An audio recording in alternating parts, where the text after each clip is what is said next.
Welcome, Ofelia. It's great to have you here as part of our 15th anniversary series. So, here we have the opportunity to learn a little bit about you, to learn how you connected with the Institute, and to for you is an opportunity to give advice to those who want to start a business, possibly in contracting or any other type of business, on how to work with the public sector. It is your time. Go ahead. Thank you for the opportunity. I feel delighted to be able to share how I was able to start my journey with the Institute. I came to join the organization Community Relations Social Development Commission in 2010. I joined the weatherization program, and then as I started growing in my career, we started pursuing a new grant called Lead Hazard Reduction Program. We received the funding. We received $3 million in 2012. With this funding, there were two main goals that we were trying to achieve. One was to serve families and make properties lead safe. But in order to do that, we needed contractor capacity. We needed to recruit contractors that knew how to do lead abatements. Through that assessment process, we've learned that we needed additional support. And that gave us the opportunity to connect with the Institute and then also develop a strategy, not only to look for contractors, but we created a plan to make sure that when we recruited contractors, that we presented this opportunity for contractors who did not have the required certifications, but did have the skills and workmanship to consider becoming a certified lead abatement contractor, and then also help them get all the certifications required to work in the public sector.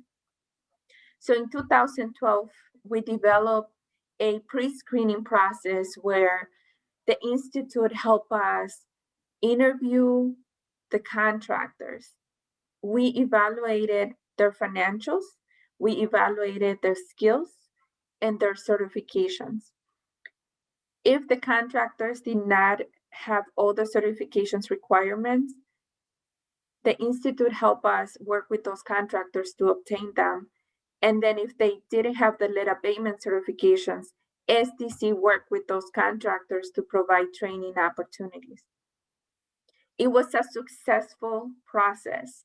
We started working with 3 contractors.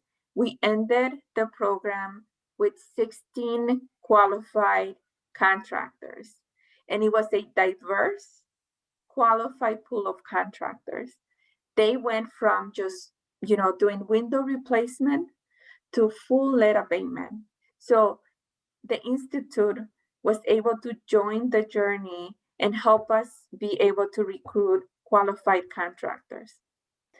Through the recruitment process, and then when SDC concluded the lead hazard reduction program, and this is something I never shared with the Institute, a lot of those contractors, such as weatherization services, GW Harris, they were able to transition from going from SDC to the City of Milwaukee Health Department.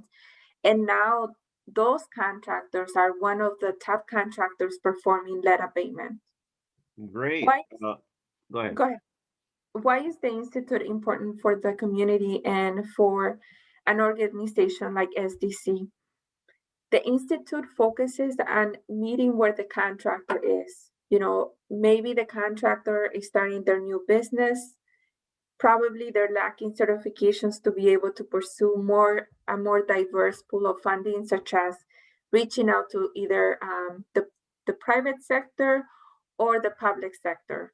A lot of the times the contractors get discouraged or they get overwhelmed with all the requirements. One of the things that I've learned in my experience is when there is bidding opportunities at the City of Milwaukee or Milwaukee County, those bids tend to be 50 pages or 60 pages long. A lot of the times the contractors get overwhelmed and they don't even know where to start. So a resource like the Institute helps them break down the requirements and explain what they have to complete, work with them hand to hand, and be able to help them complete the certifications that they're required to have. My experience working with the Institute when we started the lead abatement program is we were able to work with them and get those certifications in place to make sure that they took on opportunities with SDC and then eventually increase opportunities at the city of Milwaukee level in Milwaukee County.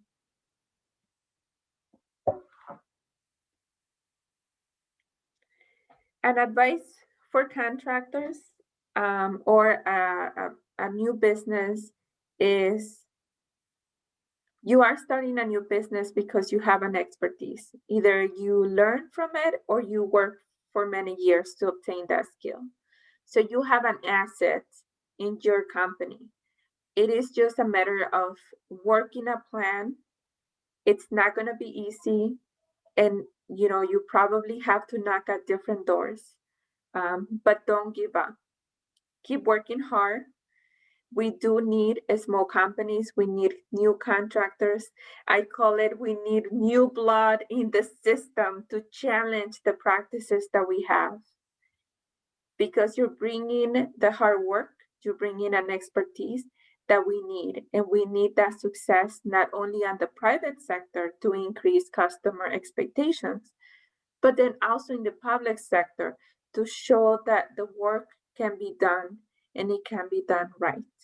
Um, a lot of the times it prevents us from pursuing public funding because of we don't have all the certifications, but don't let that get or don't let that prevent you from pursuing those opportunities.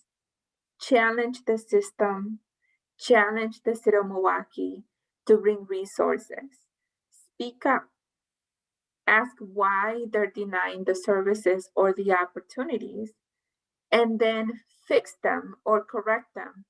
And you're not alone. The Institute is one of the resources available to work with contractors to make sure that they get everything in place to be successful and run a successful business. I thank you, Ophelia, for being with us, sharing these kind words with the audience. It's always a pleasure to see you and work with you, and look forward to working with the Institute and you and other endeavors. And I will follow up with you on those. Thank you for joining us. Say hi to your family. We'll see you soon. Sounds good. Thank you, Nelson.